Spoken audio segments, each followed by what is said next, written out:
My mom moved up to the loft after her brothers died. At the time, it was as far away as she could get.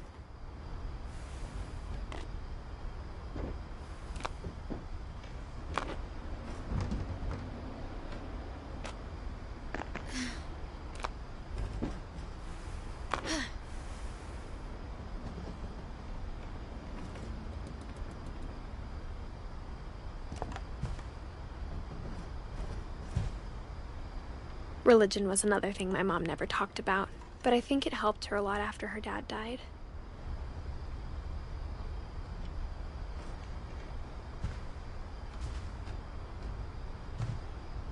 She spent a summer building houses in Calcutta, where she met my dad, Sanjay.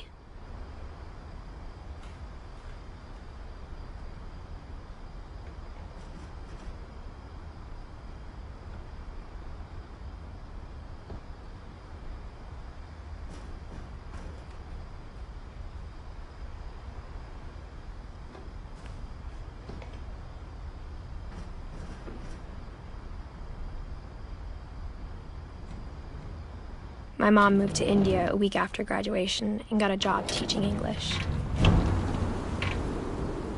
Louis was born a year later.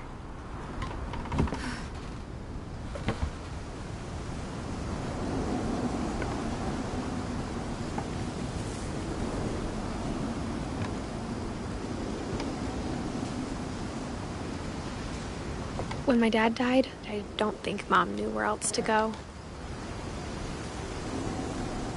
I'm sure Edie was happy to have her back.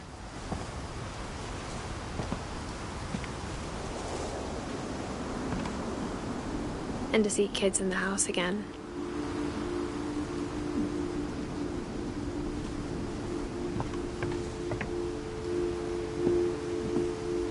The house had to get a little bigger, but Edie was used to that.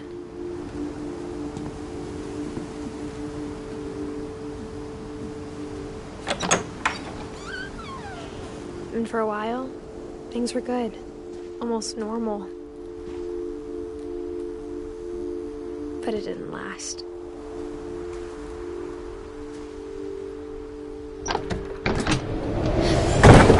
The beginning of the end was Milton's 10th birthday, when Edie gave him a castle.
Edith Finch in The Magic Paintbrush.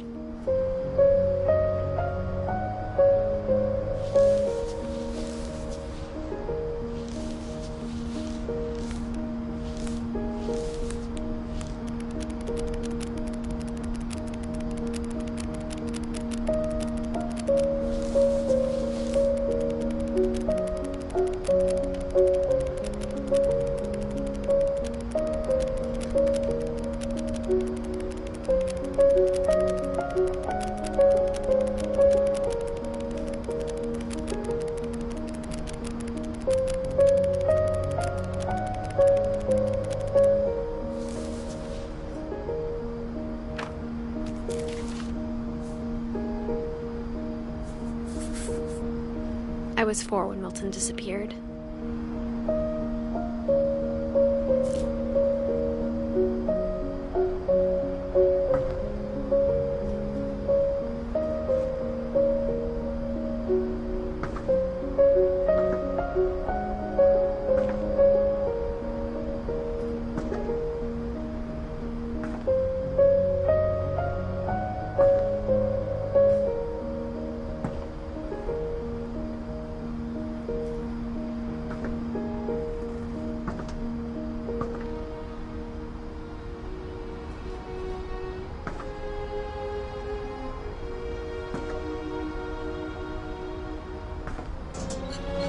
Mom spent months searching for my brother.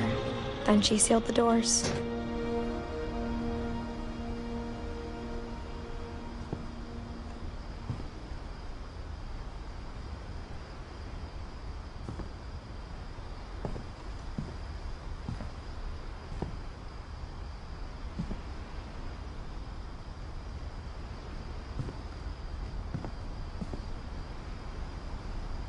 Whatever Milton had found in the house, Mom didn't want it getting out.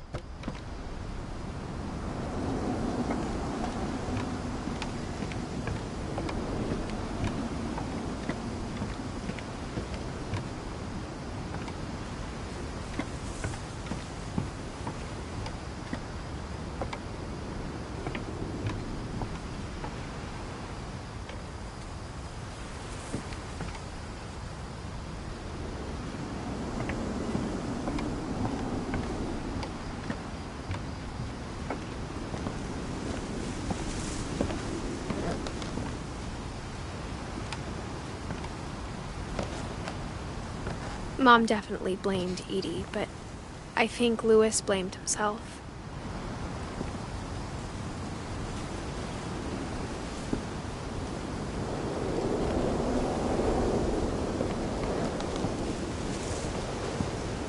After he graduated, he just spent more and more time in his room, until Mom got him a job at the cannery.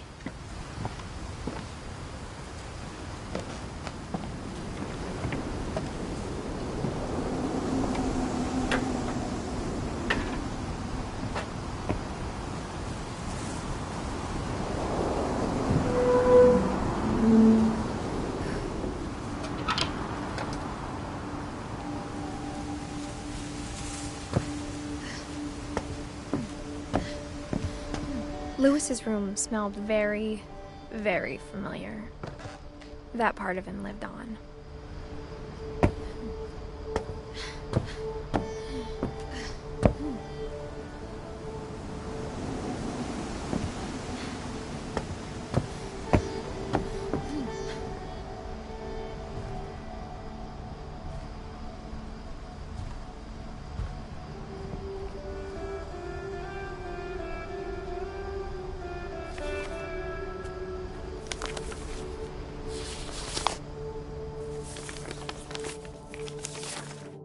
Dear Mrs. Finch, as Louis's psychiatrist, I can understand your desire for an explanation.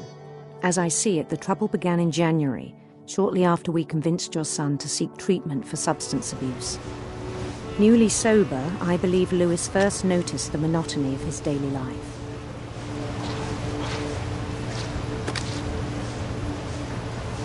He kept working at the cannery.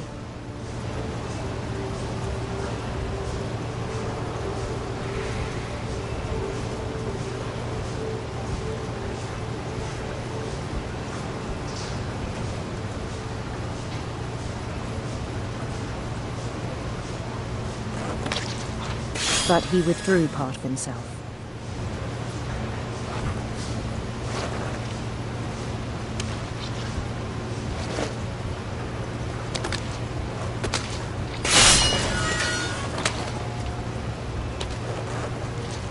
In our sessions, I saw the same behavior.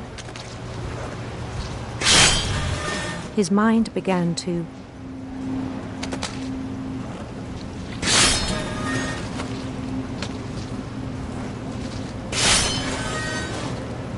wander.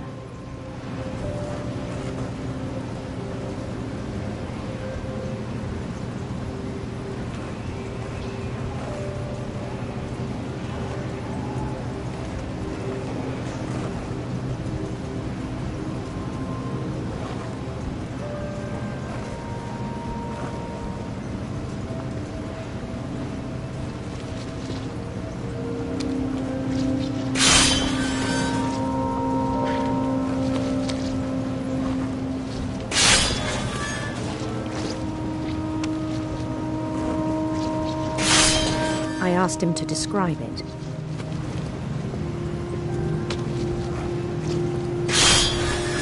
He said he started small, imagining a labyrinth.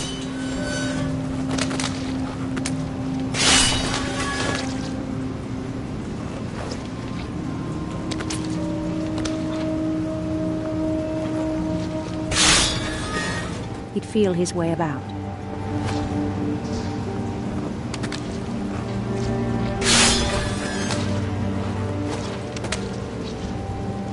Then something moved. Bats.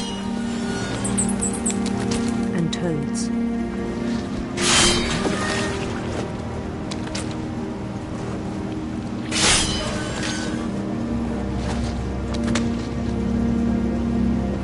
And things that have not names. He knew it was all in his head.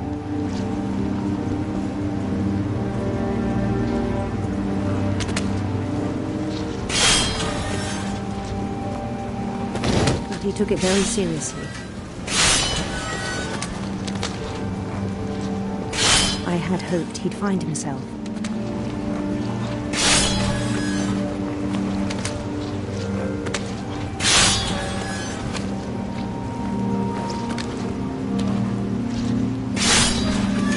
But he found something more. I worried about him then. Daydreaming at the cannery.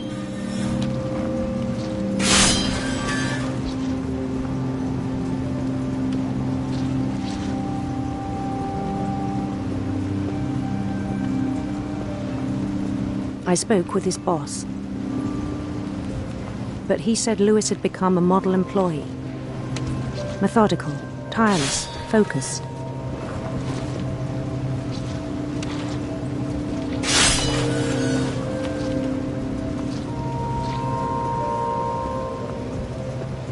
Like a whole new Lewis.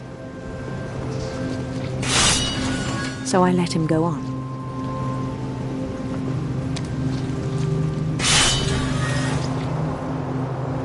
I even encouraged him. It seemed very promising at first. He told me he'd made a new friend.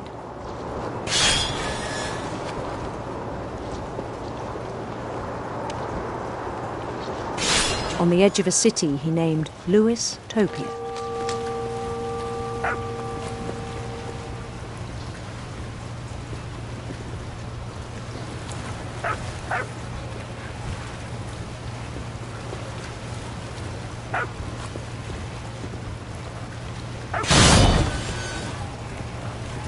He built the city up slowly, brick by brick.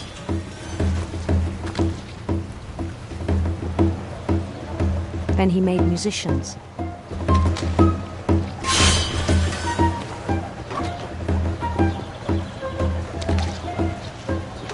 And songs for them to play. He talked about starting a band.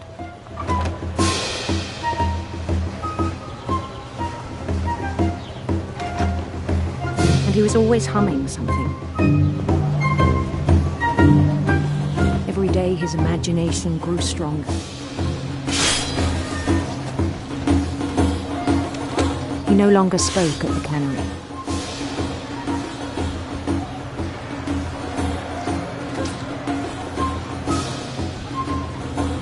But his chopping was as reliable as ever. Then one day it struck him that all the cheering crowds, even the stones under his feet,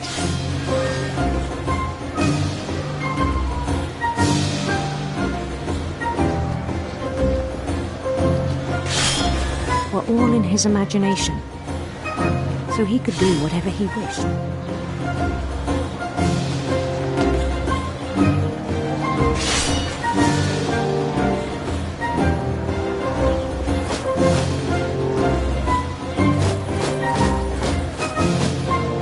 He held an election for mayor. And he won. They begged him to stay, but his mind was already wandering. It became a game for him.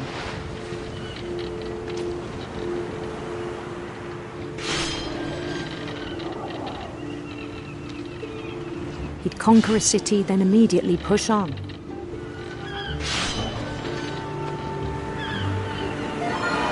New Louisville.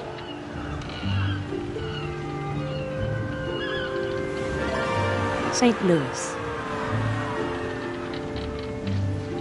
He started drifting away from our reality.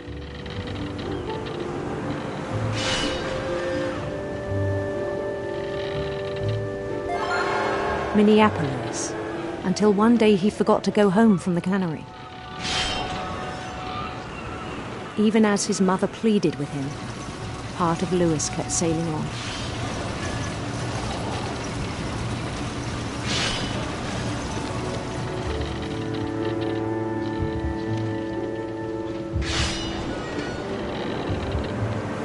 In Lewisburg, he heard rumors of a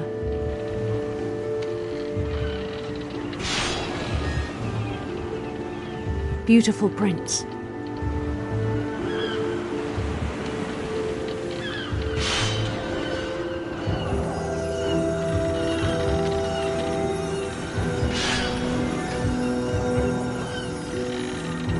The prince was on his own quest for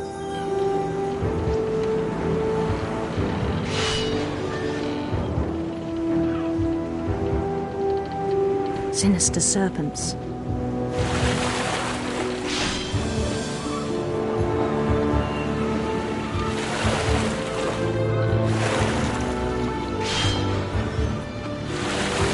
He followed the sound of his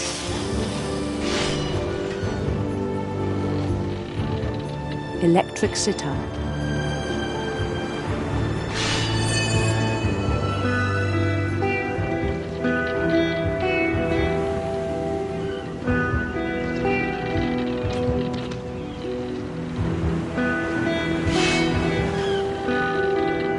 His chase led him to a golden palace east of the sun and west of the moon.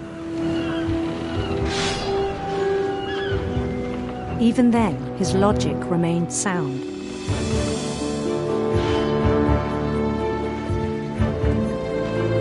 He knew the world was all in his imagination.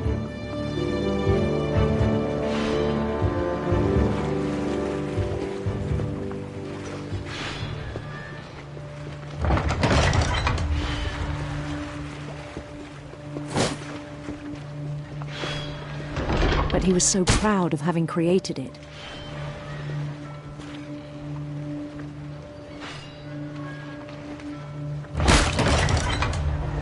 In his own eyes, he'd become something greater than a king.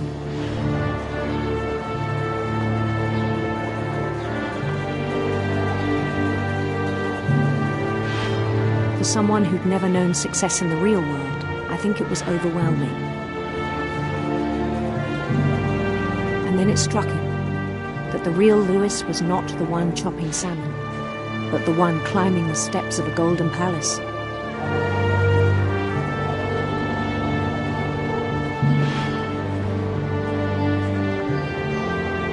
My imagination is as real as my body, he told me.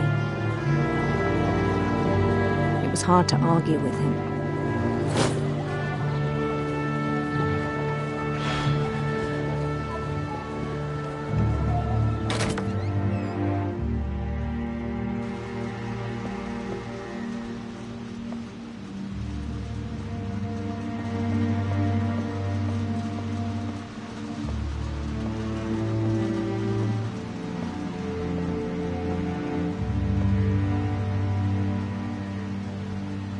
Began to forget the world we know.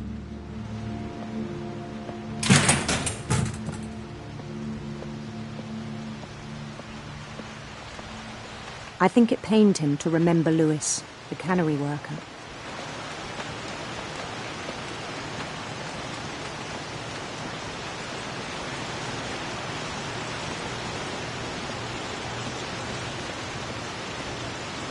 He began to despise the man with a royal contempt.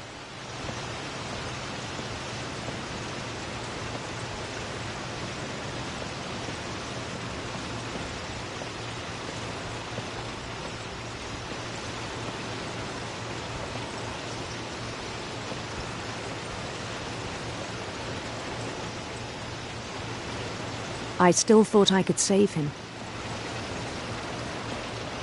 Even after he said he was being crowned king over all the lands of wonder. The palace would be packed with his companions.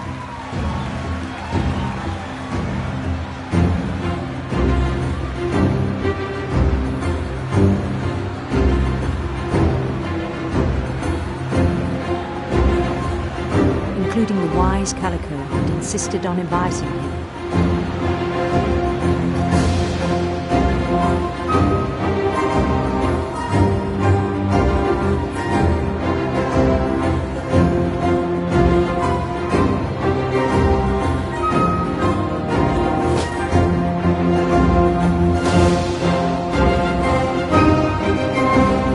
His prince waiting, holding his crown.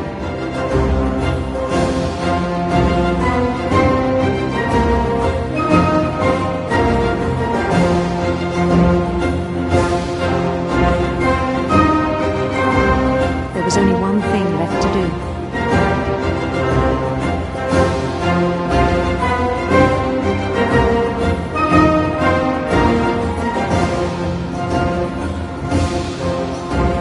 Bend down his head.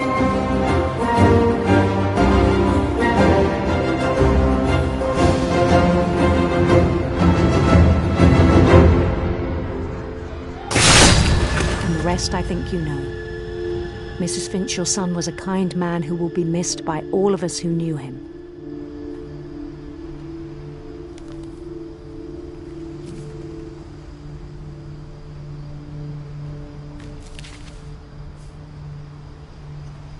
My brother was really cool. I wish you could have met him.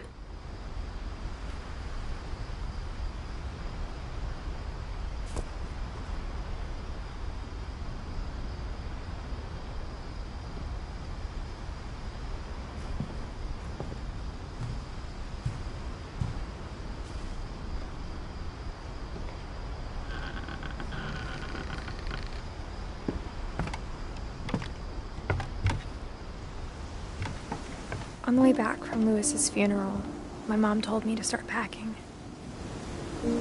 She waited until the day before we left to tell Edie. I'm not sure if she wanted to make it easier or harder.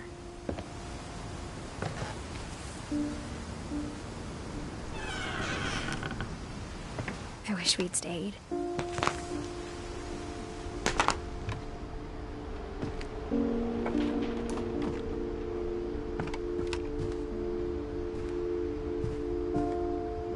But I understand why we left.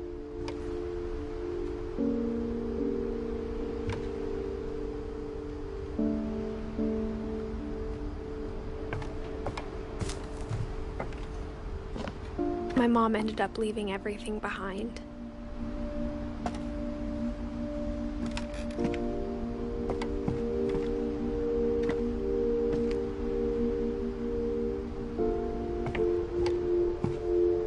What happened that night had been coming for a long time. Maybe it should have come sooner.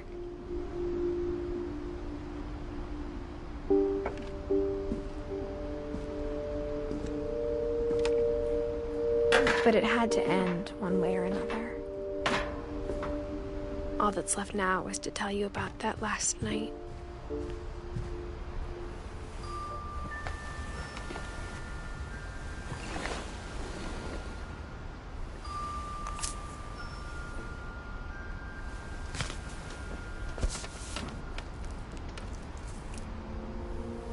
That whole last day, Edie just watched us pack and didn't say a word.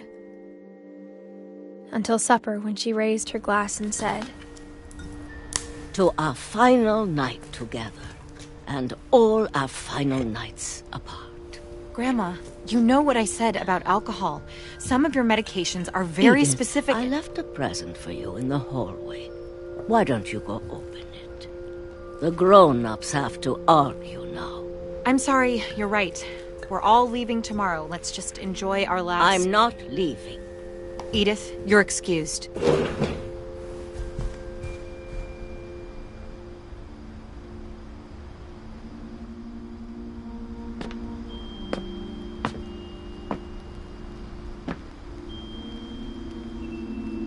The power had been shut off that morning, but Edie always had plenty of candles. When my mom sealed the library, I don't think she knew about the other entrance. Or that Edie had a key to it.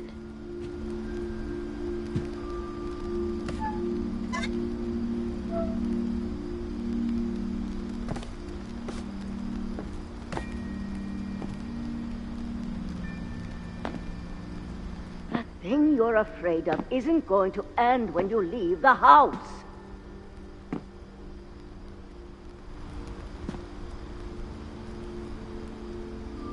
Edith has a right to know these stories.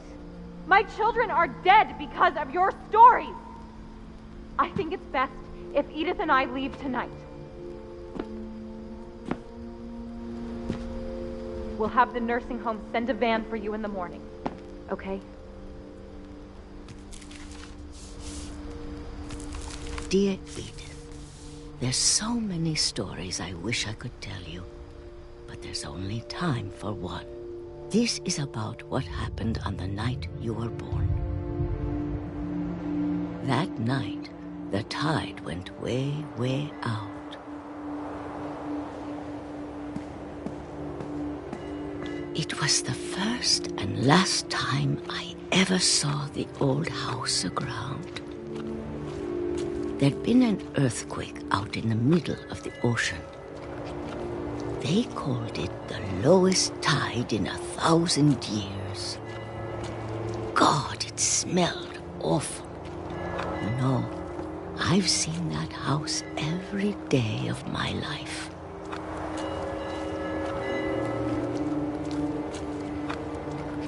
But I never thought I'd go back to it. When the fog rolled in, I lost my way.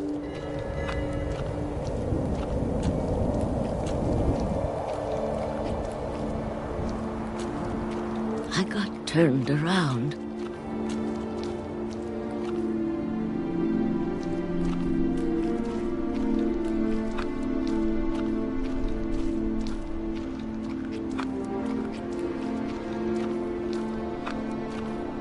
I started seeing things.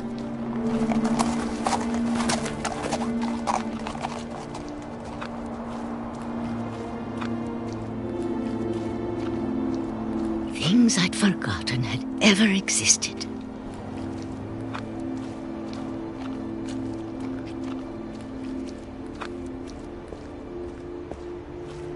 But when I saw them, they felt like old friends. That night, a lot of things came back to me.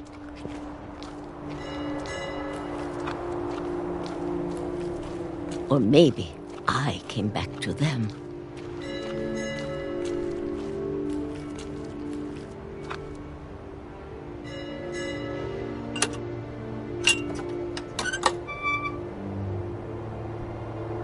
Things I can't explain, but that I need you to try and... Edith, what are you doing in here?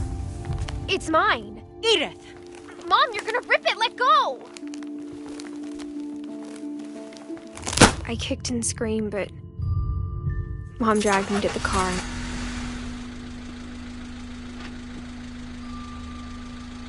I never saw Great-Grandma Edie again. The next morning, the van came to pick her up, but she was already gone. After that, we moved around a lot.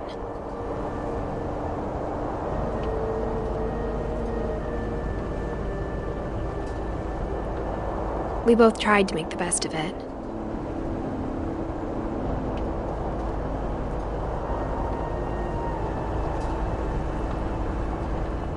A few years went by.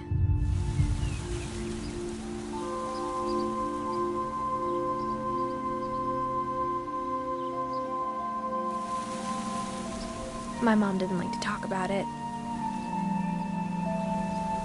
but she started getting sick a lot. The rest happened pretty quickly. She got better for a while, and then she didn't.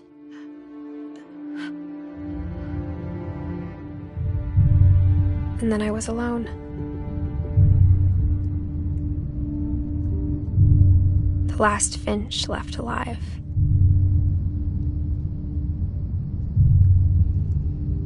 until I found out about you. I'm still not sure what to tell you about all this. If we lived forever, maybe we'd have time to understand things. But as it is, I think the best we can do is try to open our eyes and appreciate how strange and brief all of this is.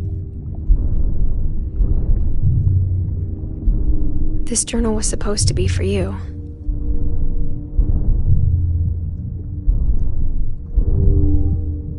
But now I hope you'll never see it.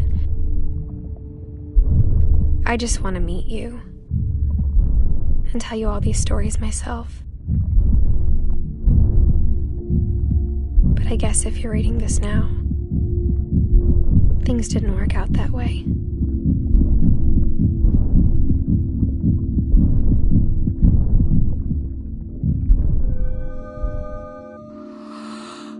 This is where your story begins. I'm sorry I won't be there to see it. It's a lot to ask, but I don't want you to be sad that I'm gone. I want you to be amazed that any of us ever had a chance to be here at all. Good luck.